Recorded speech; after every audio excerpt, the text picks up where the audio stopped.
Slow. It's okay. Kita orang baik ni. Hands up. Ada budak kena samun ni. Betul kena samun? Dekat mana kena samun? Saya dekat TBS, abang tu cakap ada kerja. Ajar saya ikut dia. Ikut dia? Pergi di Pesulurung, dia lempar saya. Helmet bengkak. India orang tu? Ambil beg saya, ambil wallet saya, hilang. Tak ada slipper apa? Bagi slipper kat dia. Siang dia tak ada kasut, tak ada slipper nampak? Bagi lah pakai slipper ni. Mahal tak? Betul? Claim dengan saya balik. Tak, ini air kosong boleh. Bagi lagi. You nak air apa? Nak air buah ke apa? Bagi. Kosong lah. Bagi. Buat air apa-apa. Air tembikai ke apa? Tembikai nak? Boleh? Tak nak? Air kosong cukup lah. Janganlah air kosong. Bagi ni. Bagi mineral water. Mineral water bagi dia. So, siapa yang datang dari jauh datang KL tu, hati-hatilah. Kalau ada orang cakap ada kerja ke apa tak kenal, janganlah pergi. Bagi nasi dia makan. Kita bagi nasi. Makan. Sudu kapur.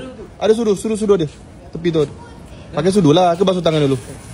Basuh tangan dulu belakang tu. Basuh tangan dulu.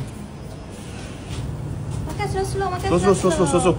It's okay. Kita orang baik ni. Hands up.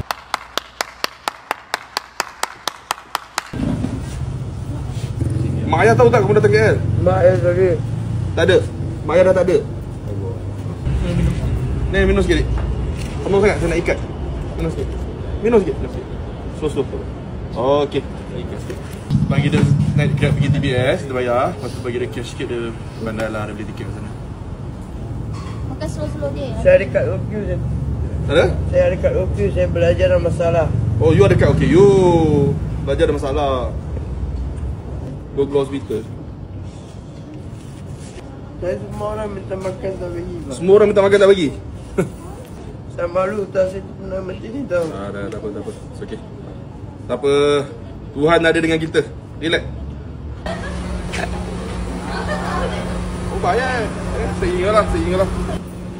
Dah bayar bang? Angka tu dia hantar pergi TBS. Okey. Awak ni ada duit sikit. Okey, ada duit ni, you beli tiket ke sana, simpan duit ni makan dah.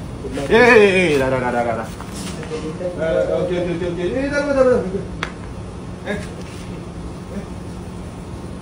Pulang. Okey, take care.